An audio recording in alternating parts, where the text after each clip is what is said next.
Again, warm welcome to this presentation of first quarter, and we have added a small update on our activities. So please note our disclaimer as usual. So today will be hosted by first our Chief Operating Officer, Brice Bourdon, that will take you through the operational update.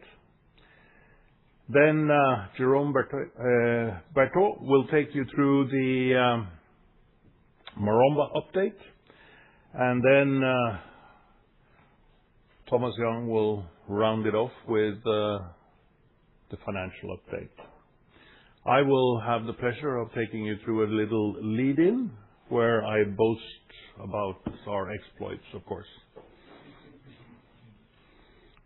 And then Martin will be taking care of he will be the moderator for the questions, Q&A. So first quarter,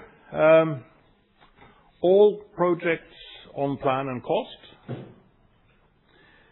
We have been able to sanction Bourdon and new Golfinho wells. And we have lifted our production target to more than 100,000 barrels per day, sustained production into the next decade. We have a strong position financially, and we are generating cash, so the business looks good. And we had a very decent operational performance in the first quarter. That's the bottom line. EBITDA, 111 million, net profit 33, and this will, of course, be gone through in detail. And our end cash position was a healthy 161 million, plus we have, of course, unused facilities on top of that. So BW Energy is delivering on its growth strategy. We are pleased that we can now say that Maromba, which we presented to you last year, more or less exactly a year ago, we said we were going to do funding. We have delivered on all the funding activities. We have acquired the jackup. It's now in the yard, and the conversion has started, and the FPSO upgrades are going well. So we are very much on track for first oil in end 2027, and we are working hard now on the next phases of the Maromba development. This is, of course, a big transformative project for us, and we will go through that in more detail. Golfinho Boost project is on track. We have done the initial subsea work that is completed. We are now entering a phase where we will focus on the FPSO and optimize that and its operations. This is an old asset, and we have to lift the performance of this asset, which is something we have known about for a long time, which we are very capable of. We have done this many times in our previous life, so we know exactly what to do. But it is a significant effort, but we have now a very clear path for production and production increase, and that's why we are now going to take this significant step and upgrade Victoria. We have sanctioned Bourdon. This will add very material resources to our Dussafu license. We have also achieved a license extension, but more of that will follow. The Bourdon development will follow the Mabomo blueprint. So it's a sister rig. It will be a somewhat simpler topside, but it will have 12 well slots. And this is, of course, to be able to harvest from the greater Bourdon area. It will be placed in a location where it will have very nice reach over nearby potential resources. So we have also sanctioned 4 Greater Bourdon area appraisal wells, and we will also drill 1 well in the Walt Whitman area as the next area in the Dussafu license we want to unlock. So again, Dussafu continues to deliver. We're extremely proud of the license and what we have been able to do with this license. Golfino, we have sanctioned new wells. These are infill wells, low risk wells that we will drill and connect to the infrastructure that is there. We're targeting to lift production from Golfino to 30,000 barrels. And we have now completed a very extensive study of the total Golfino area. We have a huge license in Golfino, and we have now had time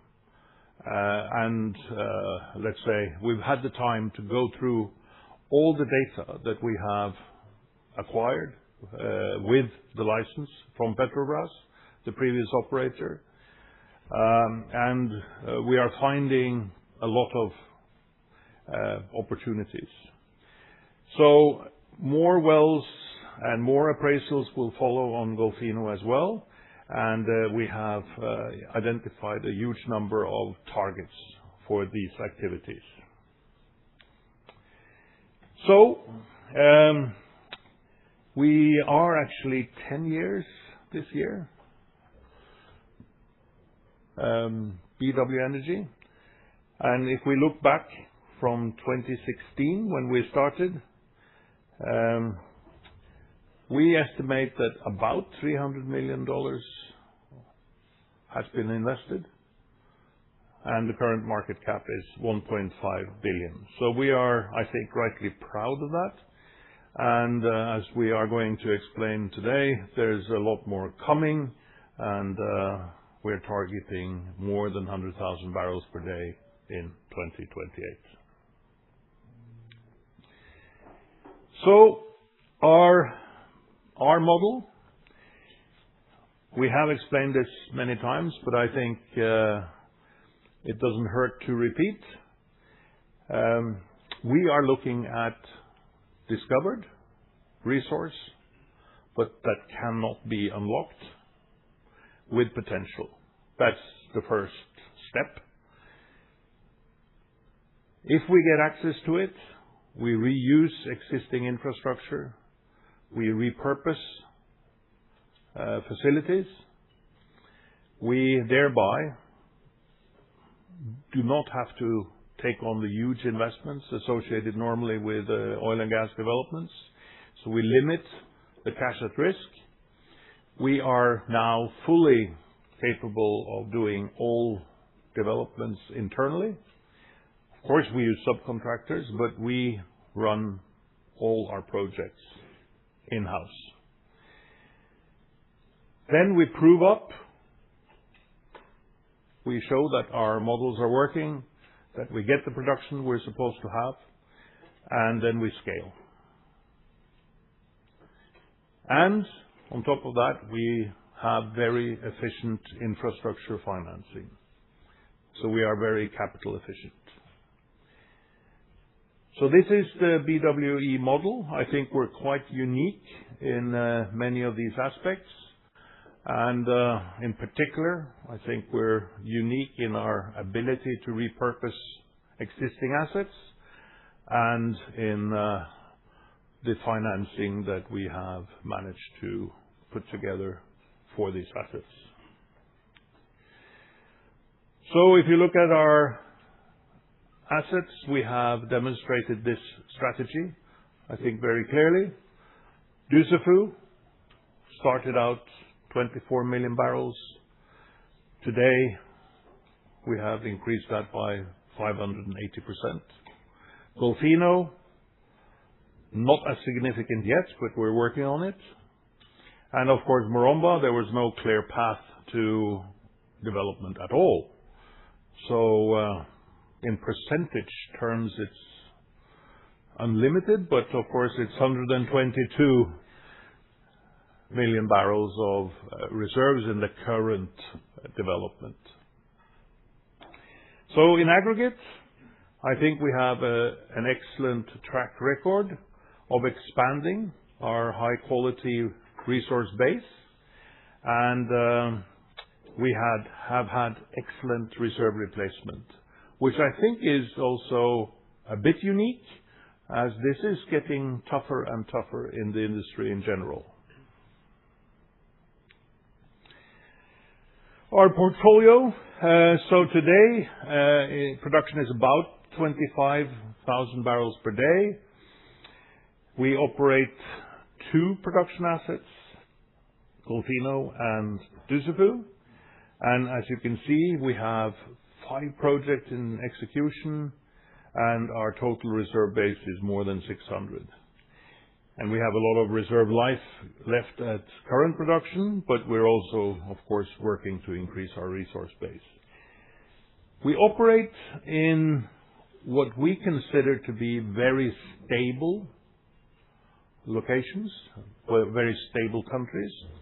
I know there are some confusion on what stability is. We're not necessarily talking about political stability, but we're talking about stable conditions for the type of business we are in. And if you look at Gabon, they have an excellent track record of 100 years of never challenging PSA terms. That is more than you can say about a lot of other places where oil and gas operate. Brazil, we also see that as a stable country in terms of their support for the oil and gas industry and their interest in exploiting their indigenous resources. A bit more temperamental on tax maybe, but still we regard this as a very stable place. And other places like Namibia, we think also has great stability. So we operate in what we consider to be an interesting part of the world, the Atlantic margin. Today we are executing, we have 3 projects in execution that will add 154 million barrels of oil equivalent 2P reserves.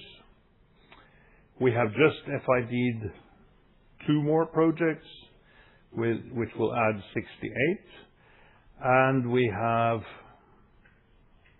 significant growth potential in all these licenses. That is really the bottom line. So we have a clear path to sustaining more than 100,000 barrels per day production.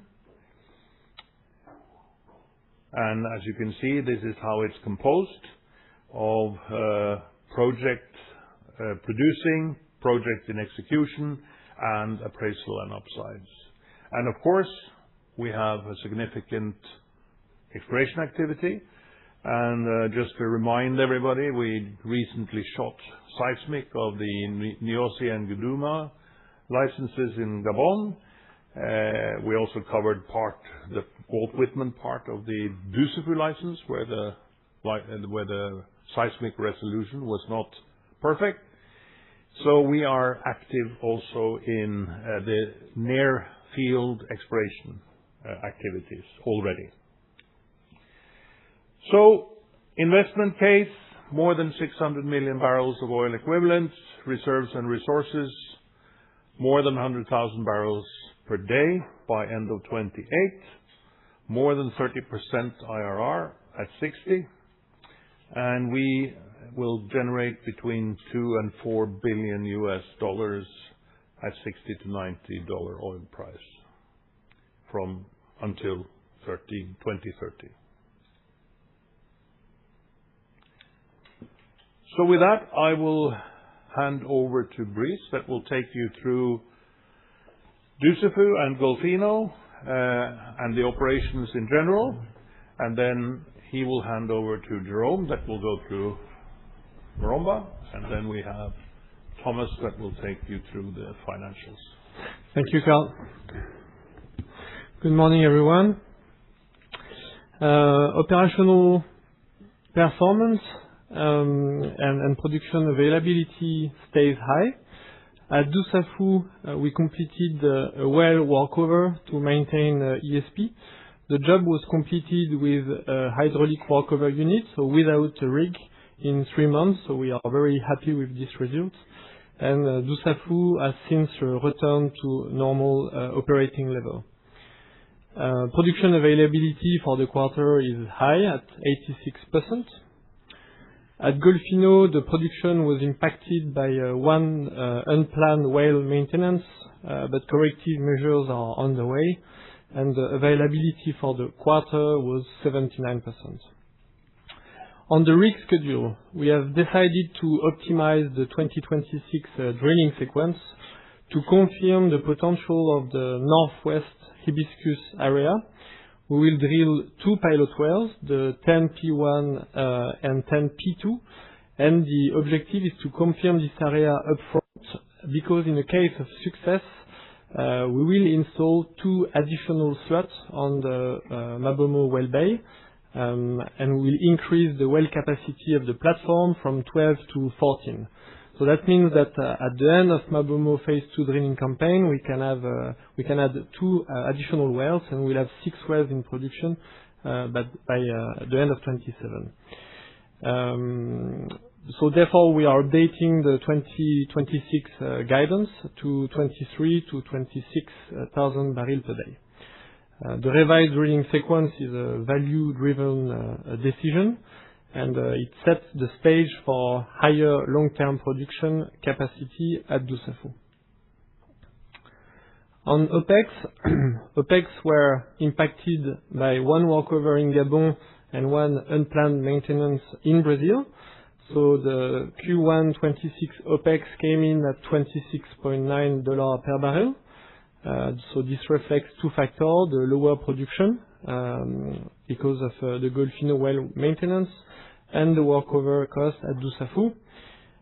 So in light of this production outlook guidance we revised as well the OPEX guidance to $22 to $26 per barrel. The change is driven by a revised production range, and it's not indicative of a structural cost increase. Let's go to Gabon now. Dussafu remains the backbone of the company, and this illustration is interesting because it demonstrates the strategy of the company, which is repurposing assets to develop discovered resources. The company installed the FPSO Adolo with just 2 subsea wells, and at the time the recoverable reserve were only 24 million, which is very low. Since then, the reserve have been multiplied by 7. Tortue was a success. The company added 4 additional subsea wells, then spent money in appraisal, discovered the hibiscus field. They installed a jackup, repurposed a drilling rig as a production facility with more slots, with 12 slots, and it was a success because today we have 8 ESP in production, and at the end of Mabomo Phase 2 we'll have 12 and maybe 14 if Northwest is a success. So that's great. And in Q1 26, the asset produced 19.2 thousand barrel oil per day for the quarter, net to BW Energy. Operating costs in Gabon are low at $16 per barrel. One important milestone is this quarter we have now produced a total of 50 million barrels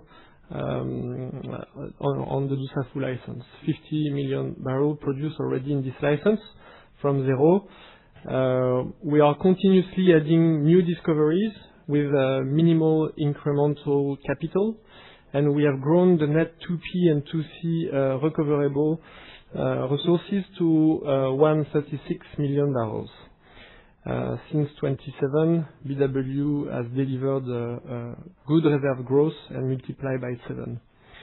So we can now zoom in on the reserves. This slide is quite interesting. The reserve, this slide captures the reserve and resources trajectory of Dussafu and the underlying approach that has driven it. 11 of 12 successful exploration and appraisal wells since the inception. At the beginning in 2017, the reserve has grown from 24 million to 163 now. So this track record speaks directly to the quality of our subsurface understanding. Looking ahead, there are a lot of left potential in the license. All the yellow dots you see will be appraised, and we have both short-term and long-term plan for the area. So let me go through the next drilling campaign. This is the Mabomo Phase 2 drilling campaign. The drilling program is designed to maximize long-term value rather than near-term production. So we will spud in July with the Bourdon rig, and we will first drill the northwest region of Hibiscus to appraise this region, and in case of success, that would trigger 2 additional development wells. We have the long lead items, so in case of success, we will put those wells in production. Mabomo Phase 2, outside of these 2 additional wells, is 4 wells that will be put in production end of 26 and in 27, and each well will add 5,000 barrels per day, with first oil expected by the end of this year. Then we will present you Bourdon. Bourdon is the next step on Dussafu. This is a major development for us, and we are very happy today to announce that we have made final investment decision on the Bourdon project. We have a short video to show you the project.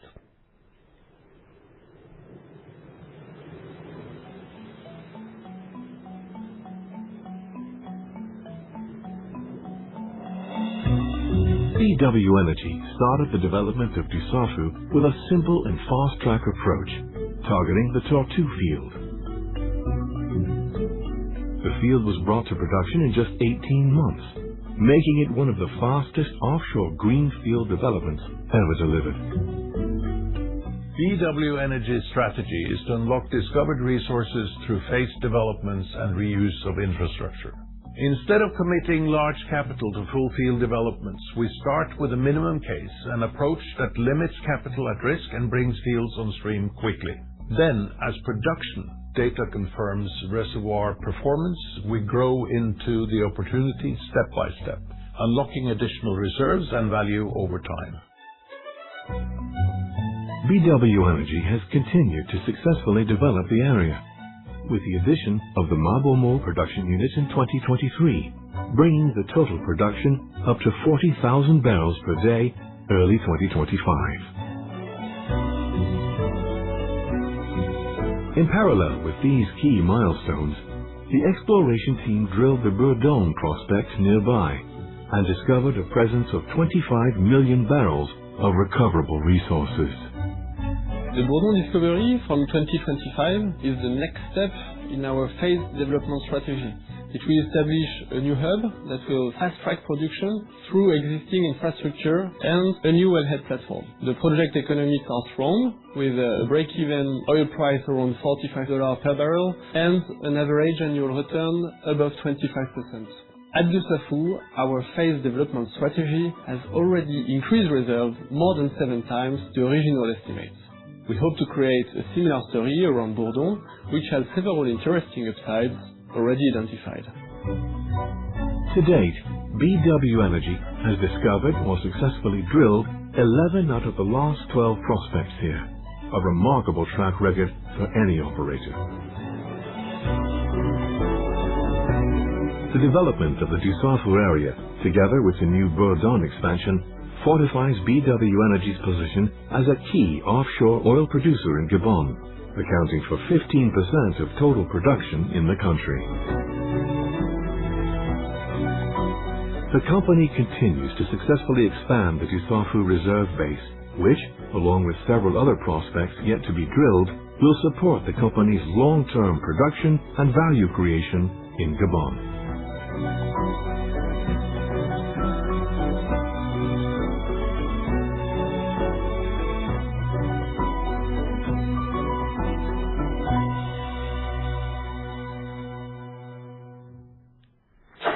Thank you. We love Gabon. We'll continue to invest in Gabon. This license keeps on giving, and there is more to come. And the next phase is Bourdon. Bourdon is unlocking growth. Phase 1 targets 25 million barrels of gross 2P reserve. First oil is planned in Q1 28. The project delivers strong economics, IRR of 25% at $60 per barrel. And we have a capital-efficient development concept that replicates the approach we have proven at Mabomo with a redeployed jackup. Basically, it's a blueprint of Mabomo, but with an optimized development. And after that, we will have another phase. We call this the Greater Bourdon area. This area contains additional unrisked oil in place with Bourdon Up Deep, Bourdon Southwest, Southeast, and Abeille. And by installing a 12-slot wellhead platform here will enable us to produce this region as well. All these targets are reachable from the platform that we will install. The development of Bourdon is a capital-efficient design with the capacities to scale. You can see on the right how we intend to develop this field. We will have a jackup rig that will be converted as a wellhead platform, 12-slot well bay, giving us ample capacity to future appraisal wells. The new wellhead platform will be uninhabited. We want to leverage the Mabomo living quarter, and we will transport the crew with boats between the two platforms to reduce the OPEX and leverage the existing assets. There will be 3 initial ESP wells, and the production will be exported in multi-phase flow, oil, water, and gas, through the existing pipeline. The power will be supplied by Adelo, the FPSO Adelo, to leverage the existing power capacity. And Mabomo wellhead platform will be as well connected to a subsea cable to reduce the diesel consumption on Mabomo. We will have an integrated electrified field from the FPSO Adelo. So this design reuses existing infrastructure to the maximum extent possible, keeping capital requirements low and execution risk manageable. Basically, Bourdon is a blueprint of Mabomo, but with an optimized approach. On the capital side, Bourdon economics are compelling, and we have an efficient leasing structure. The total phase 1 capex is approximately $300 million, covering the wellhead platform and 4 wells. There will be 3 producers and 1 pilot to appraise the Bourdon Northwest area as well. We will order the long lead items, and we will put this well in production in case of success. On the leasing side, the long-term lease cover 100% of the wellhead platform costs at highly competitive terms, and we will sign very soon the long-term lease. The term sheet is now signed, and so the lease structure will cover 200 million, and 100 million will be for the drilling part. Economics are compelling. The IRR is above 25% at $60, break-even of $45 per barrel at 10% discount, and a payback of less than 2 years. So this project is providing strong returns, minimal upfront capital, and very important, there is no balance sheet conflict with the Maromba development.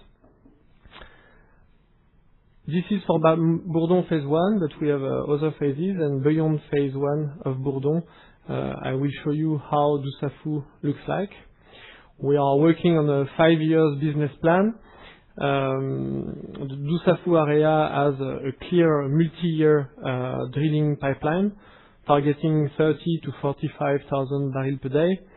Bourdon Phase 2, the drilling will start in 2028, and we are targeting 200 million barrels in place across Abeille, Bourdon, Bourdon Southwest, Bourdon Southeast. Then we have the Walt Whitman area, and we want to create another satellite here. There is an existing discovery. We are actually working right now on the reprocessing of this region, and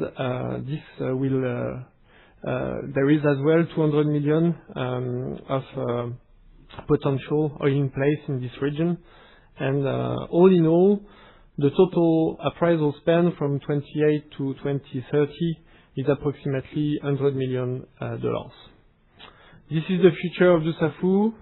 Each platform we install will unlock a new wave of development, and that's what we're going to do as well with Walt Whitman. That was to cover Gabon. Now we will go in Brazil, and I'm going to cover Golfinho. Golfinho is 100% operated and owned by BW Energy. The production this quarter was around 6,000 barrels in Q1. And we are very happy as well to announce that we have made FID on 3 infield wells long lead items and the tieback of the Camarupim field that you can see on the right. There is an existing wellhead on this field that we acquired, and we will just put this wellhead back in production to the FPSO Adolo by pulling a new pipeline. This new phase targets approximately 15 million barrels of reserves with highly attractive economics. And beyond that, we have as well a phase program to unlock Golfinho with more than 500 million barrels of near-field appraisal targets, including Camarupim and the field on the right that is called Brigadeiro. On the reserve side, the company acquired Golfinho in 2023. The 2P reserve have grown significantly from 40 to 105 million barrels. The new phase will extend the field lifetime, but as well adding reserve. This is the 64 million you see on 2C resources. We see the license as highly prospective with multiple growth opportunity, and the existing infrastructure of the FPSO and as well the pipeline that the company owns can allow us to export gas and sell gas onshore. So it provides very attractive tieback opportunities. I will give you an update on the Boost project that we sanctioned last year. Golfinho Boost project is progressing to plan. This project is on time, on budget. The purpose of this project is to change the artificial lift system from gas lift to seabed ESPs. It's a 12 million barrel of incremental reserve. The purpose of this project is to set the stage for the infield wells, stabilize the production to 10,000, and stabilize the uptime as well, because we are investing in maintaining the FPSO. It will add 3,000 barrels of production plateau, and the capex is around 107 million, so far on budget. Good economics as well, $47 per barrel at 10% discount. But the real step change for Golfinho are the infield wells program that I'm going to present to you now.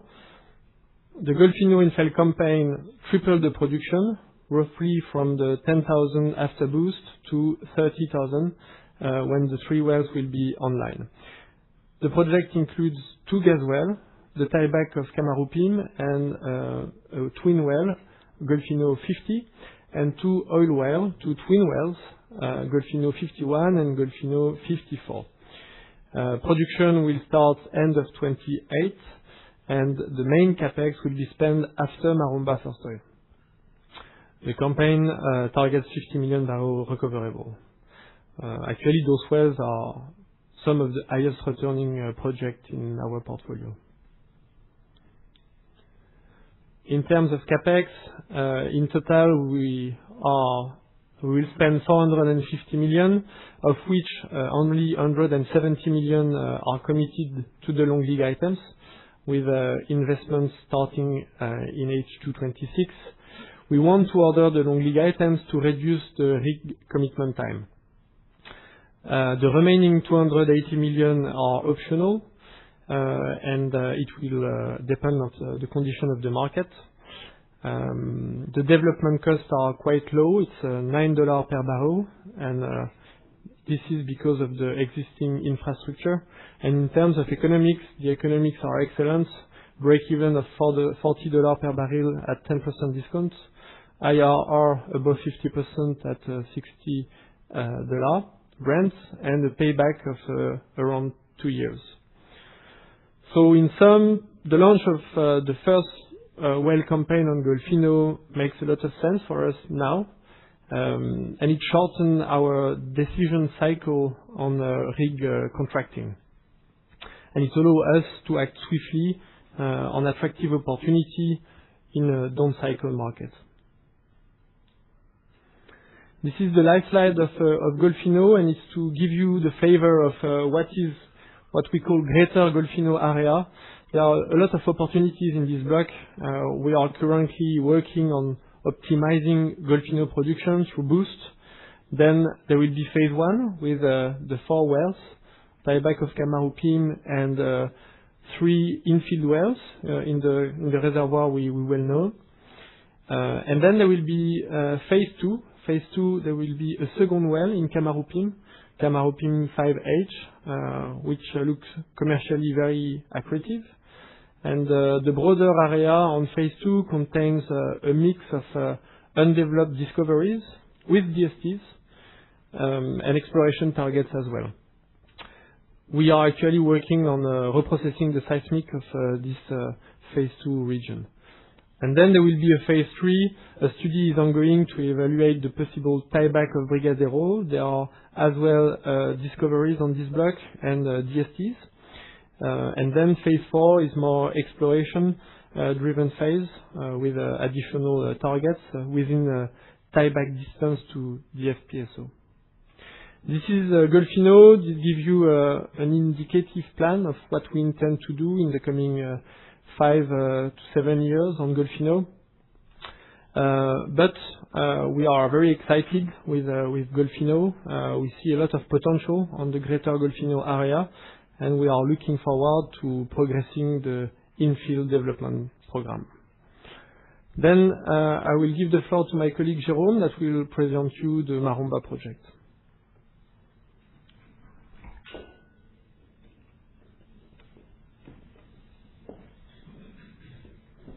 Thank you, Brice, and good morning, everyone. So we were here a year ago to FID this Maromba project, and we are now in a full execution phase. So as a reminder, Maromba entails a production platform, a wallet platform, which is a converted jackup that you see in the illustration here, which is being converted in Dubai, and an FPSO, which is a repurposed Polvo, and being converted in COSCO Dalian in China. So the key figures of the project remain the same. So we are targeting 60,000 barrels of oil per day from end of 27 with a plateau. This is developing 122 million barrels reserve at below $10 per barrel OPEX and a break-even around $40 per barrel. So this is in the best ranking of the worldwide project today. We have a very good project here, and I'm pleased to report that we are executing on time and on budget. So this is per our target from last year. Going now in the different work stream. So the FPSO is in COSCO Dalian, as I said. We just completed the first dry dock. All long lead items are on order, and all the vendors are confirming that they are on time. Topside refurbishment is ongoing, preparing for the new module to arrive. and we are targeting sail away to Brazil in March 27. Wallet platform has arrived in Dubai end of last year. We've spent 3 months to do in-depth condition assessment to understand the full scope. We dismantled a lot of mechanical equipment to go for OEM refurbishment, and we are now working on the leg extension. So we've completed 2 out of the 3 legs.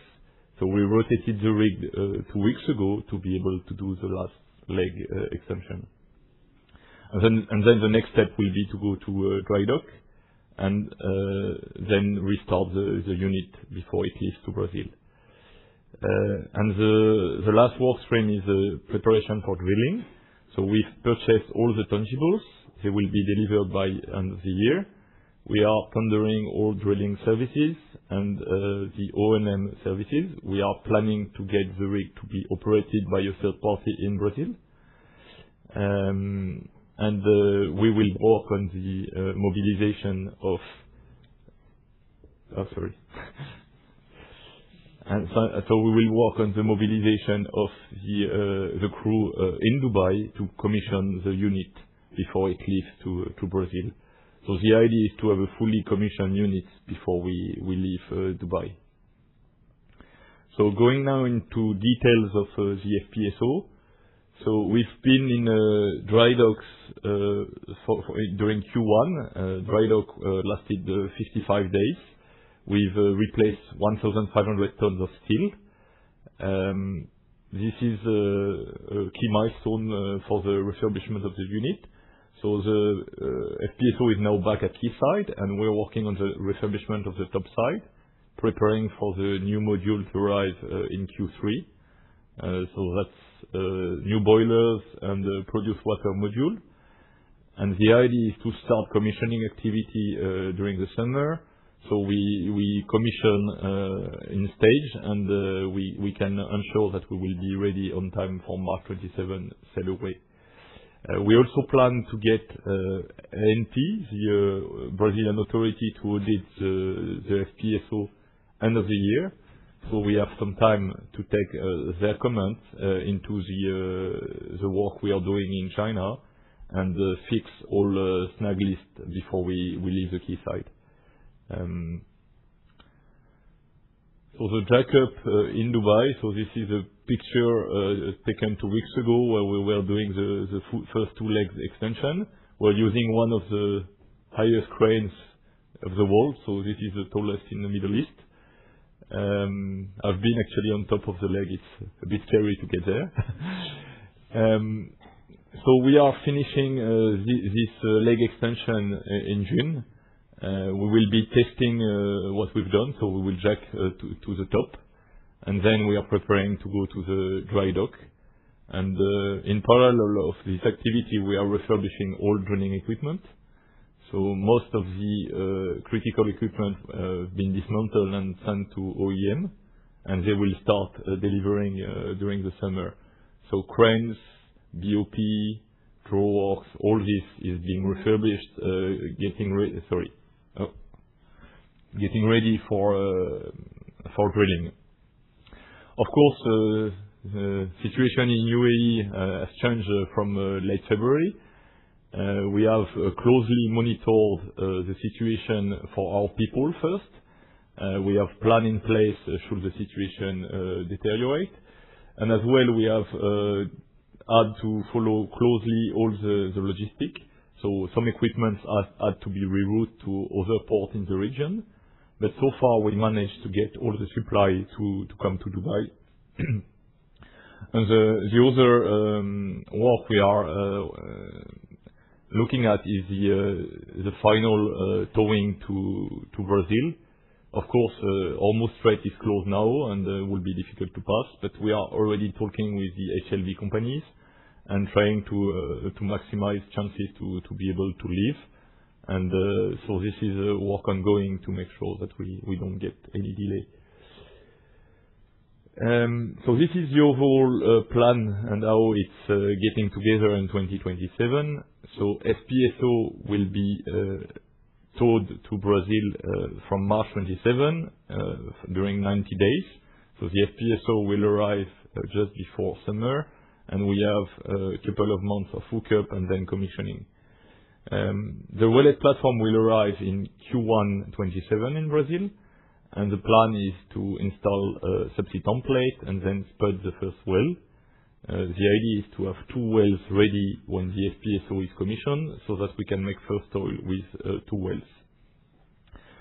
So the flow lines are on time, so they will be delivered in UK in late 26, and we plan to install them from Q2 next year. So we are finalizing the tender for the installation vessel now in Brazil, being ready for chain, so the mooring of the FPSO and the surf installation. And the drilling, so we will start in April 27 when the template is installed, and it's a 6 wells program. Each well is around 53 days, so we will finish early 28 the drilling program.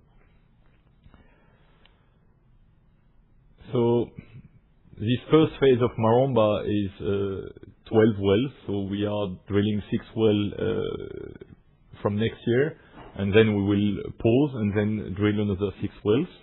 This is not the final development. We see a lot more potential on Maromba, and one potential is carbonate.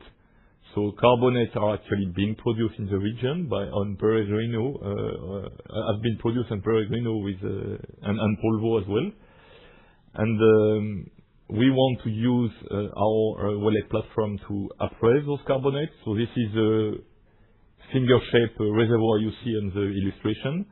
And if we are successful, we could replicate our development model with additional platforms that we could install and keep a longer plateau on Maromba. So now I will update you on Namibia, on Kudu. So Kudu is a gas field that was discovered in 1974. So there was 8 wells drilled in Kudu, and 5 encountered hydrocarbons.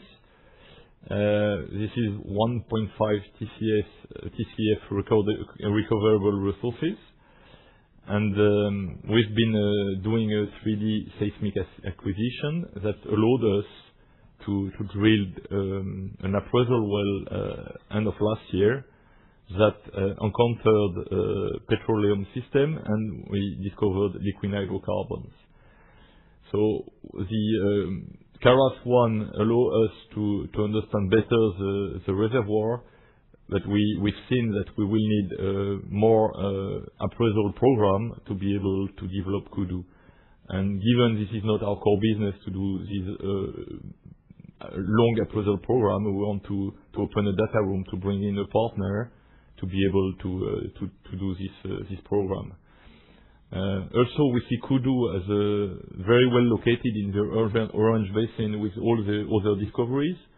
This is a gas reservoir that could be a great hub for LNG and power, and so we are working on some potential development plans having Kudu as a hub. So this is the update for Namibia. And I will hand over to my colleague Thomas.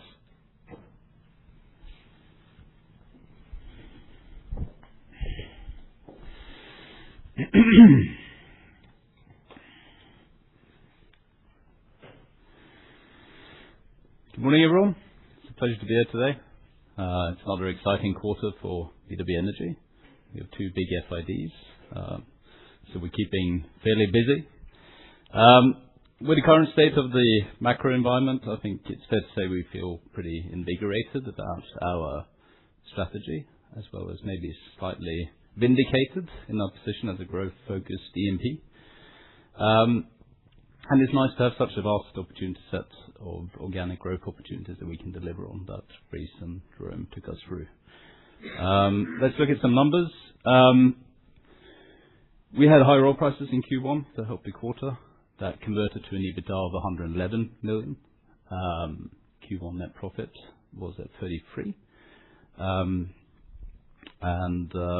We also reduced our guidance a little bit on the production side. As Brice mentioned, this was because of the optimization of the rigs on Maboma Phase 2. We pushed two production wells in 27, put forward 2 appraisal wells. This will allow us to then effectively drill these wells sooner in the success case. So negative for 26, positive for Dussafu as a whole. More importantly, we had 2 new FIDs at Bourdon and Golfinho. This raises our long-term production outlook to more than 100,000 barrels a day by 2028, which we are excited about. We've also been quite busy on the financing side. We closed another sale and leaseback of the Jasmine rig. We signed a term sheet for the wellhead platform, the long-term wellhead platform for Bourdon, and we also executed our accordion option on the RBL on Dussafu, which adds 100 million in liquidity next quarter. Moving into presentation, starting with the current quarter and then moving to the long-term outlook. Production in the quarter was the same, 2.3 million barrels, same as Q4. Sales were slightly up. That is really because we sell our cargoes in kind of 500 to 1 million barrel parcels. Some quarters it can slip into the next. Oil price was higher at $79 realized oil price, up from 62. That's really a function of we sold about half our barrels early in the quarter when oil price was low, and we sold the other half later in the quarter when oil price was high. So that resulted in 79. Revenue side, the higher oil price and more sales, it puts us at 173 million. Let's take a look at our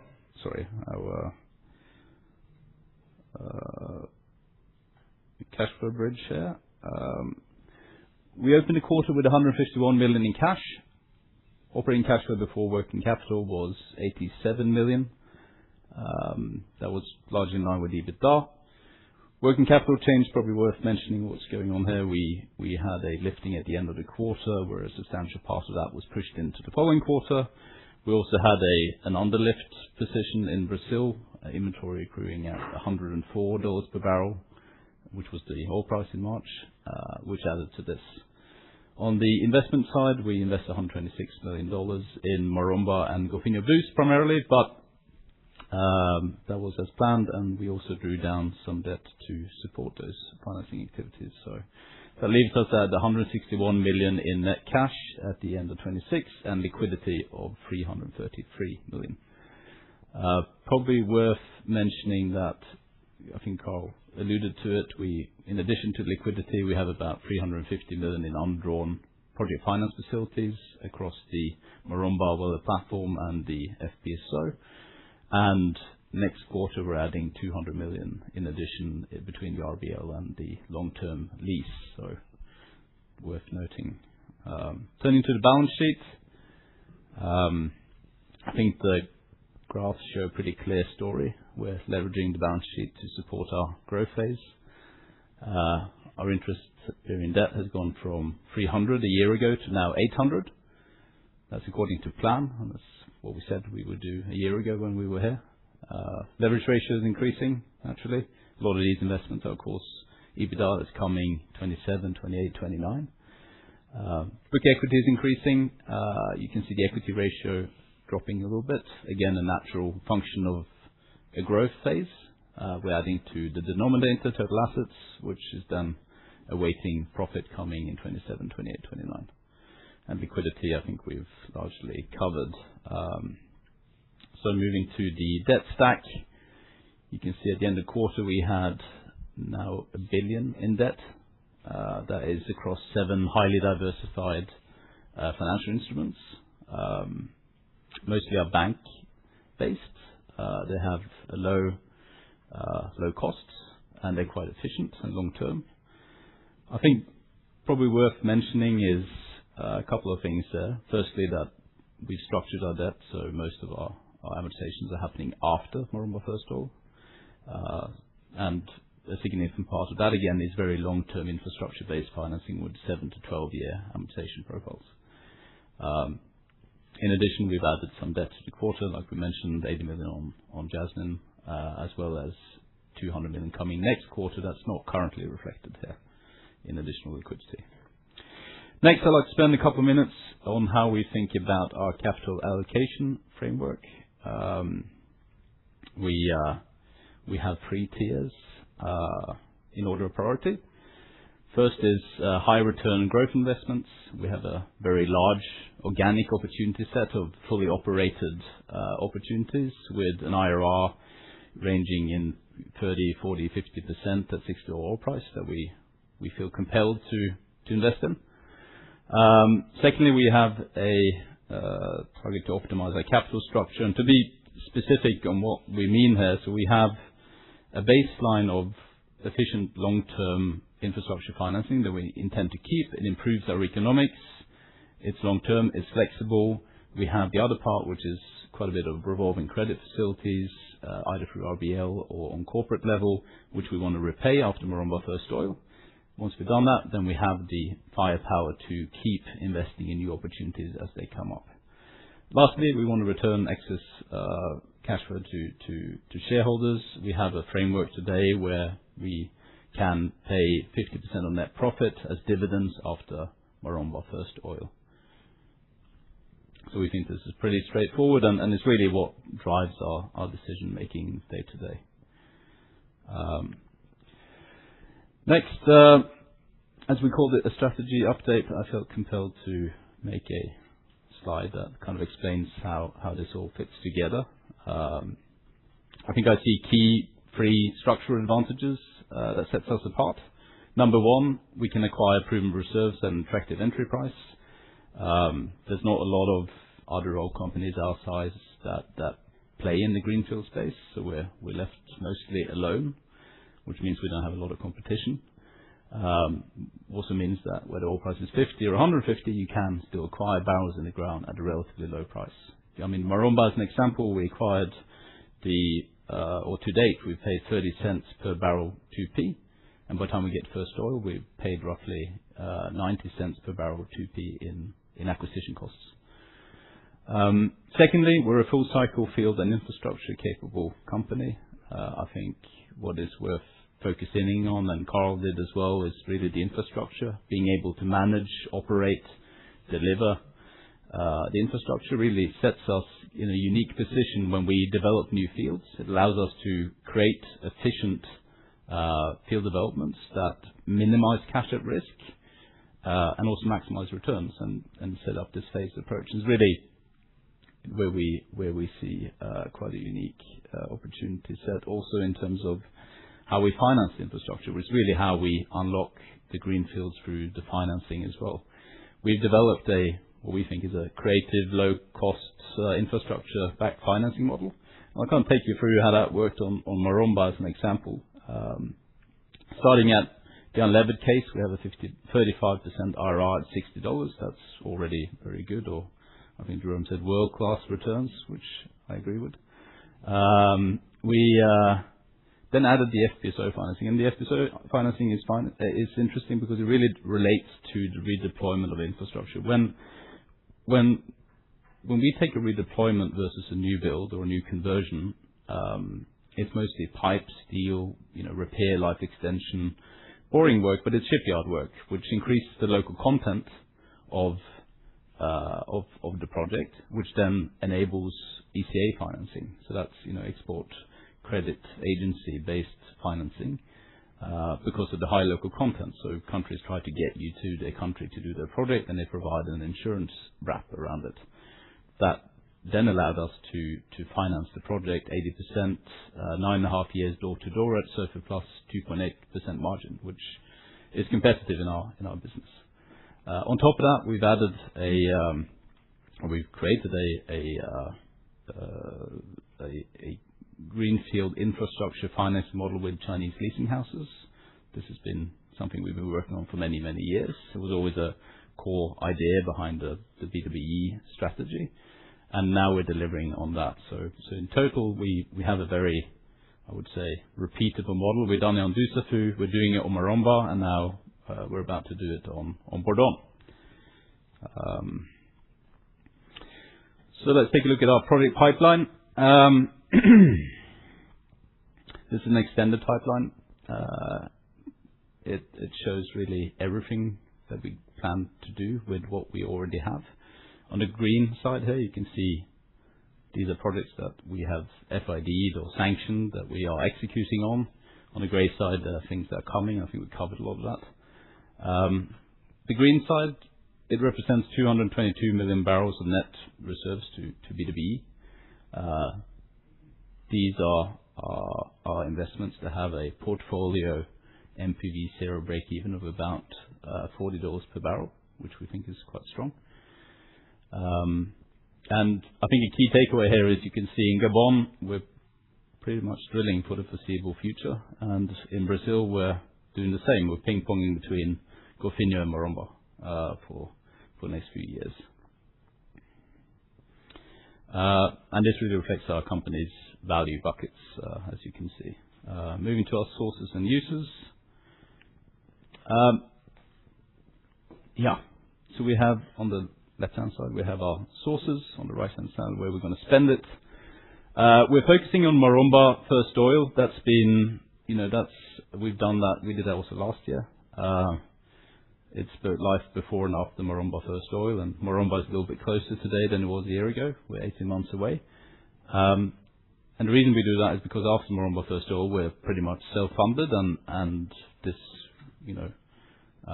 graph becomes somewhat irrelevant at that point. But until then, we've added Bourdon and Golfinho FID to this, to our uses. We've added the financings that we discussed, and also the ones that we're planning to add next quarter. And I think a key takeaway is that we are covered at $60 per barrel long-term oil price. So with these new FIDs, I'd like to show you a new slide that we've included that includes our phasing of CapEx. I think key takeaway here again is first thing to note is we've increased our guidance from 500 to 600 to 600 to 650 off the back of the two new FIDs on Golfinho and Bourdon. I think it's also worth noting here all these projects in this CapEx pipeline have a payback of about 1 to 2 years after first oil at $60 per barrel Brent for each respective project. So it's a strong CapEx spend portfolio. So in terms of growth and investments, I always like to think quality over quantity, but BW is brimming with quality. So on to our production outlook. With the additional FIDs, we are now above 100,000 barrels in 2028, and with the additional wells, we'll be keeping it that way for a few years. In 2027, we're doubling our production due to Mabomo and due to Golfinho boost. In 28, we're doubling again, with Maromba coming in line with 60,000 barrels a day, and then Bourdon and Golfinho is really creating this run room here. And then I think we've talked about the upsides and appraisals that we're also working on through further exploration at Dussafu and work on Golfinho, etc. The next slide looks at how this translates into free cash flow generation for the company. It's a new slide we've added to highlight the significant value creation that's coming up in the company. It compares our enterprise value as of a few days ago, sitting at 2.4 billion with free cash flow at various oil prices. Not to pick a particular one, but since the red line kind of lines up well with the $70 oil case, you can see at $70 oil price, the company pays itself back within 5 years. So we think this is a pretty solid investment case, of course. That concludes the outlook section. So let me just recap the updated production guidance for the year. There's been several revisions. We've talked about the production. It's due to optimization of Mabomo Phase 2 and a delay to a vessel on Golfinho. On the unit OPEX, that's naturally increasing, production down, or OPEX goes up, but There's also some effect from higher oil prices. Golfinho is exposed to higher gas price, which is a function of oil price, and both fields are exposed to diesel. But obviously that's, we disproportionate to the increase in our revenues, so it is what it is. CapEx we covered. G&A is unchanged. Then on to the investment case. Just to repeat it, BW is a resilient company. We have a diversified growth model. We have more than 600 million barrels of reserves and resources that we are either executing on or will execute on. We're currently executing on projects that will bring us from 25,000 barrels a day to 100,000 barrels a day by the end of 2028. That's with a portfolio return of more than 30% IRR at $6 per barrel Brent. And with the free cash flow generation that we just looked at, that will repay the company in about 5 years at fairly reasonable oil prices. So with that, thank you, and back to Martin for Q&A.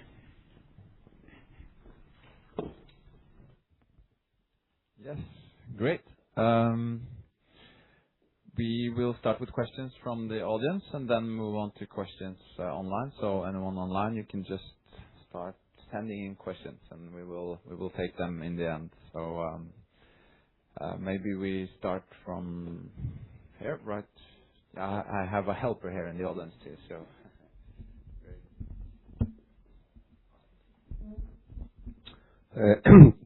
Taylor Nilsen, National Markets. Congrats on two FIDs. Looks really promising. Just want to ask around you talked about sustained production of more than 100,000 barrels after 2030. If you could give some more colors on how you're going to fight decline, which exploration prospects, which appraisal wells that will ensure no decline or low decline after 2030. A second question, that is on financials. Thomas, you mentioned the $125 million change for capital, which definitely hit the cash flow this quarter. How much of that is related to the late lifting, and how much should we expect to reverse next quarter? And final question, that is on dividends. You previously talked about dividends after Maromba first oil. You didn't say anything about that now. Could you just comment on how you think around potential dividends or buybacks in the future? Maybe I could start in the reverse order, perhaps. So I think on the dividend side, we mentioned it in our capital allocation framework. Post Maromba first oil, we have a framework to do up to 50% of net profit as dividends. That's something we intend to do as long as we don't have an abundance of 50% IRR projects to deliver on. So that follows the plan, and we've been consistent on that since the IPO really. It's just taken a bit longer than planned to get Maromba going. On the working capital adjustment, I need to get back to you on the exact split, but it will mostly be reversed due to the lifting and due also to the unlift position in Brazil. I'll get back to you on the exact split. Carl, do you want to take the question about delivering 100,000 barrels long term? Well, I think what we try to illustrate is the quality of our assets is Dussafu or offshore Gabon is an extremely oily area, and I think we have managed through the appraisal activity we've done to unlock or to understand. Of course, you don't always find oil, but we now know that if we have a thick salt layer, we have oil, as long as we have a four-way closure. So we do see significant upside. So this has revised our understanding of the Bourdon, greater Bourdon area, where we see a lot of opportunity, and we now install an asset there, which then will allow us to appraise and put in production consecutively. So the next, and that's why we have reworked our drilling schedule, is to step out to Walt Whitman. Again, we know there's a discovery. It's already been done a long time ago, but nobody could unlock the area. Now we can unlock that area. And we reshot the seismic, we're reprocessing it. Again, we are very, very confident about the outcomes. It doesn't mean that every drilling we'll make will be a success, but there's so many targets that, and we now understand the subsurface. So we are very confident about Dussafu. We see a little bit the same happening on Golfino, and I try to mention, when you take over something like Golfino with 20-year plus of history, there's a lot of data to digest. And it's taken our team quite a bit of time to go through everything and catalog everything and, get a full perspective. We knew there were other discoveries with DSTs, with everything. But now we have had the time and opportunity to step through everything, rank it, and structure it. So what we see is extremely promising from our way of thinking. So we see, potential, and don't take that as plus 1 billion barrels, but we see a 1 billion barrel potential. As that's the potential price of Golfino. So it's a huge potential. Doesn't mean everything will come in, but with the discoveries already made, we're looking at 200-300 million barrels, and then we can kind of go from there. So when you are in an oily area, you find more oil. That's the more you drill, the more you understand, the more oil you find. That's what we're seeing. So, we are extremely pleased with our assets. So meaning that in Namibia is maybe not the key to sustain production above 100,000 barrels a day? We are keen to try to unlock Namibia in the same way, but we do realize that the exploration game, or the appraisal game, if you like, because technically we're doing appraisal in Namibia as well, because there is a discovery. And we have a production license. It's a bigger game than we prefer to play, because every well is about $100 million. And if you want to do a drill stem test, you're talking $100 million plus.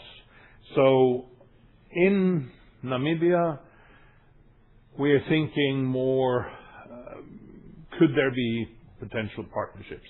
The other reason is there's a great potential for associated gas. Associated gas is complicated to monetize unless you have gas in addition. If you have pure gas fields, that's easy to monetize because, you can produce gas and monetize gas. Associated gas, you don't like to try to monetize the gas. It's well known from the North Sea because you really want to run it on oil, not on gas. And that's complicated because anything you do with gas is commitments. It's either power station commitments or LNG commitments. So having a swing producer in a big associated gas play could be very valuable. So we're kind of looking to see if other operators in the region could have similar ideas. We know from the press that there's been discoveries. We know they're very gassy. I think it's a reasonable punt that it will be a gas play in Namibia at some point. And we think we could play a part in it. But we think maybe this is an area where it's partnerships. That's why we're doing a data room, to see if we can get dialogues going. Thank you.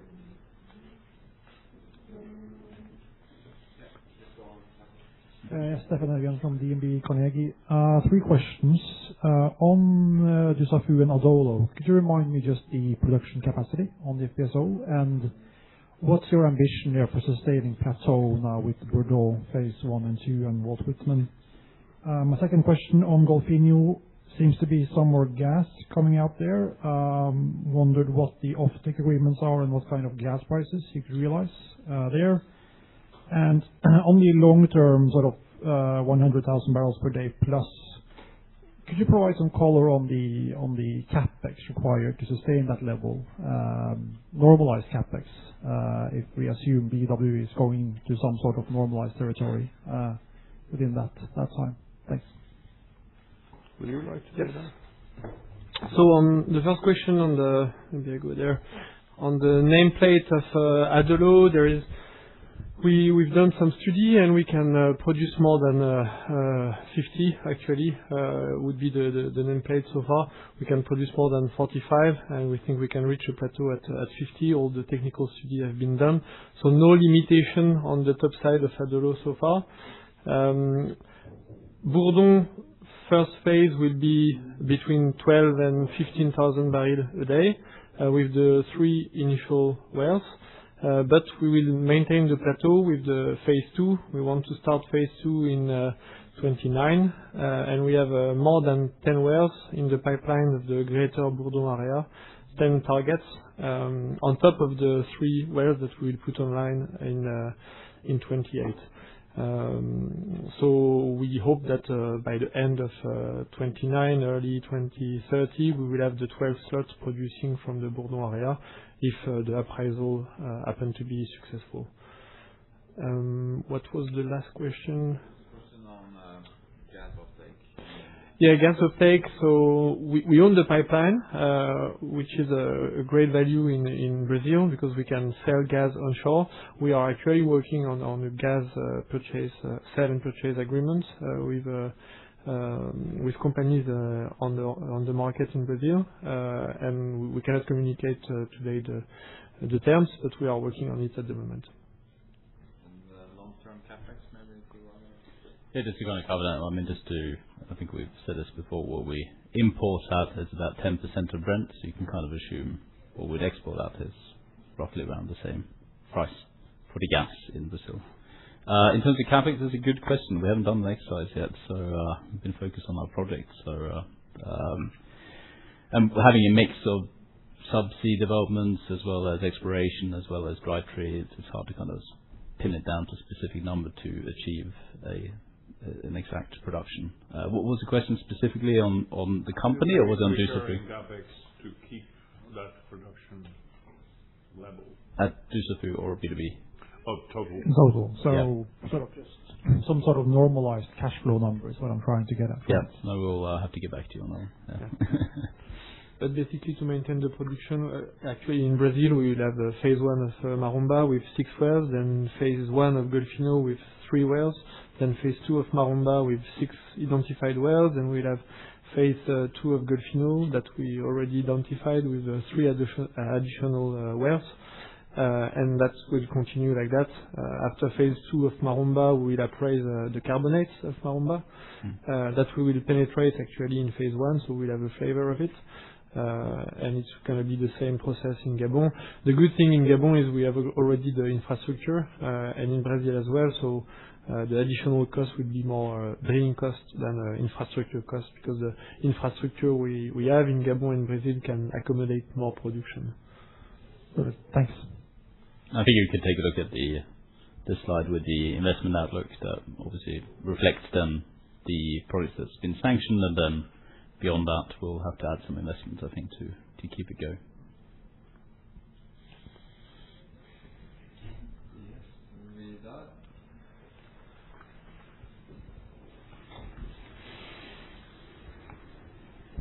Vidar Lyngvær, Danske.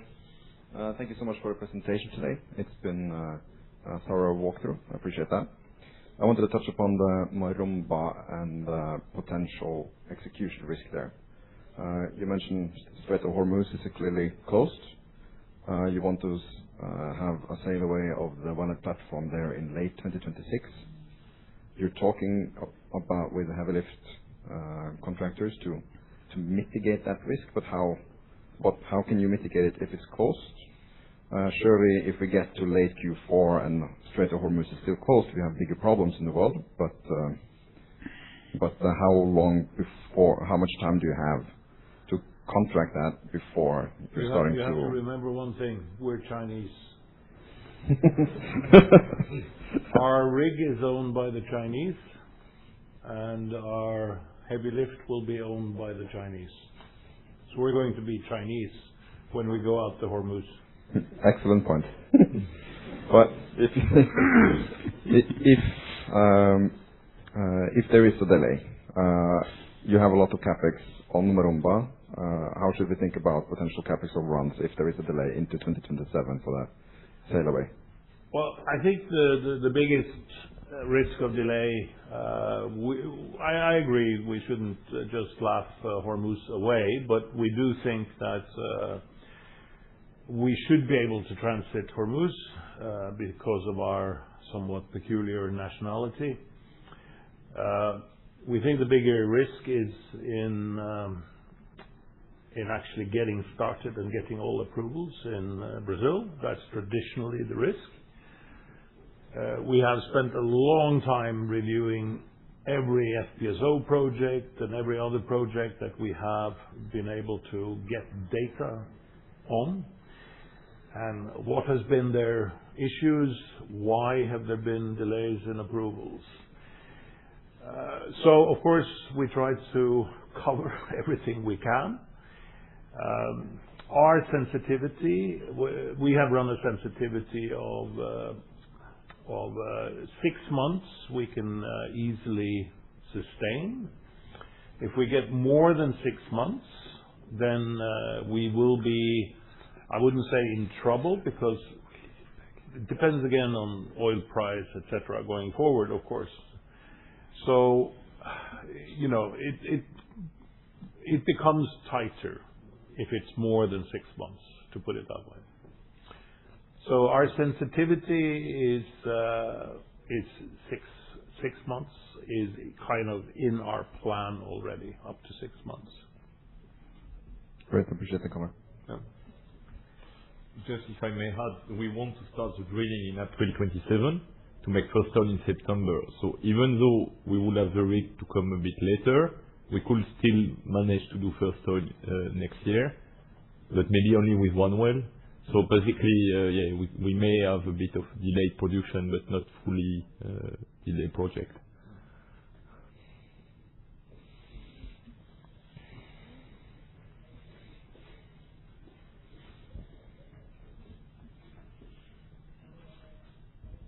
Thank you. That concludes the questions from the audience. We have received some questions online too.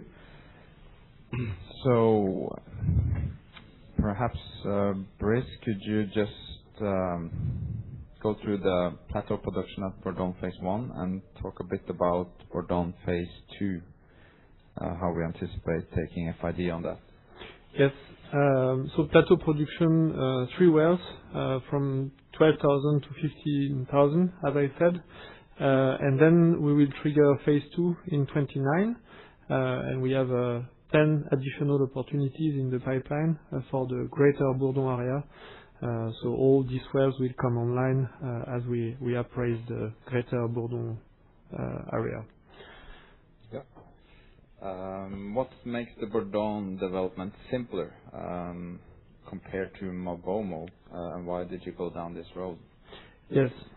So we try to leverage the asset that we have in Gabon.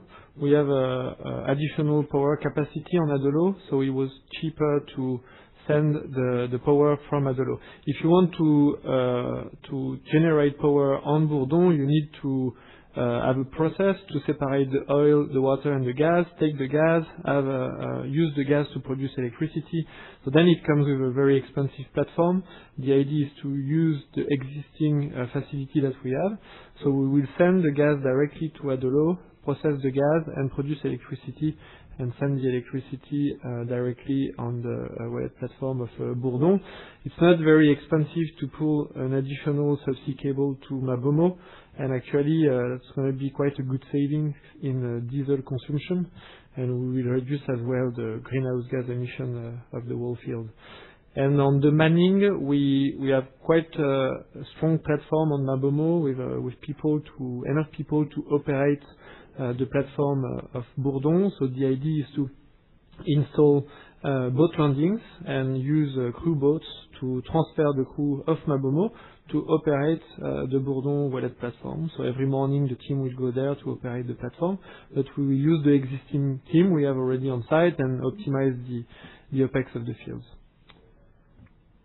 Good. And maybe just to round off the Dussafu area, there's a question regarding the option exercise of the Adolo FPSO in 2028. Is that included in the CapEx guidance? So it's not included. We have a purchase option of 100 million. Guidance is 2026, so we have that's not included because in 2028. And it's subject to agreement with BW Offshore. So Yeah. But logically, if the field delivers this trajectory, then it will likely be more profitable for us to take the purchase option relative to paying a tariff and bareboat rate. Yeah, we'll come back to that later. And some M&A questions. On M&A in greenfield versus brownfield, you've taken a contrarian approach by leaning into greenfield projects, while most of the market has gravitated toward brownfield opportunities. Has that gap in appetite started to narrow? I'm sure you got a finger on the pulse when it comes to most recent developments in the M&A market. Gap narrowed? I didn't quite... Gap between the brownfield and greenfield markets. I don't know. I mean, it's an interesting question, but I would say we're pretty, we're kind of alone in the greenfield space, while we see that the brownfield is getting increasingly crowded. And in particular, I would say brownfield is now also the arena for local indigenous companies. So, but these days get financing from the traders at a totally unprecedented level. And the traders have a lot of money. They've obviously made a killing in the market lately, and they are very active supporting local indigenous companies. So we see the brownfield market as crowded. Yeah, and the greenfield market is very open, but there's not that many greenfields in the market. That's true. You have to find them. Yeah. Perhaps also allude a bit to what is the vision for BW Energy for the future regarding exploring other countries, and also give a status on the Angola acquisition. I think we can say that yes, we have a strategy, but we also have other strategies. So we're not really, I mean, we are participating in land drilling in Namibia. So we're not moribund by a particular strategy, but we're cognizant of what we're good at. So of course, if it is offshore, if it's some involves assets that we are very familiar with, we are good. We know what we know. We are not particularly good at operating on land because we don't operate on land. But I think strategically, if we saw an opportunity, we would still go there. We're more driven by the opportunity, and then we're really driven by a set strategy, I would say. So we would look at anything with interest, We have also looked at other areas of the world, like Far East, but we just haven't found the right opportunity. We're picky about the opportunity, but we're not really picky about where. Yep. Good. One final question on hedging. To what extent will you hedge the Maromba production? I can take that one. We will not hedge Maromba production until we get the first oil, because that would be speculation. So once Maromba is producing, we may follow our current company policy, which is to hedge about 40% of our net entitlement in the next 12 months, and then 25% the following 12 months, plus minus. All right. Thank you. That concludes. Oh, one more question here. Dussafu? A very quick one on M&A. Is it a prerequisite that assets would have to be operated, or could you be partner as well? Yes, we could be partner as well. But we prefer to be operator. But of course, given the right opportunity, if we saw a pipeline of development opportunities where we could play a role, active role, we could also consider to be a partner. Yeah. Again, we're quite flexible on strategy. We're not hung up. We're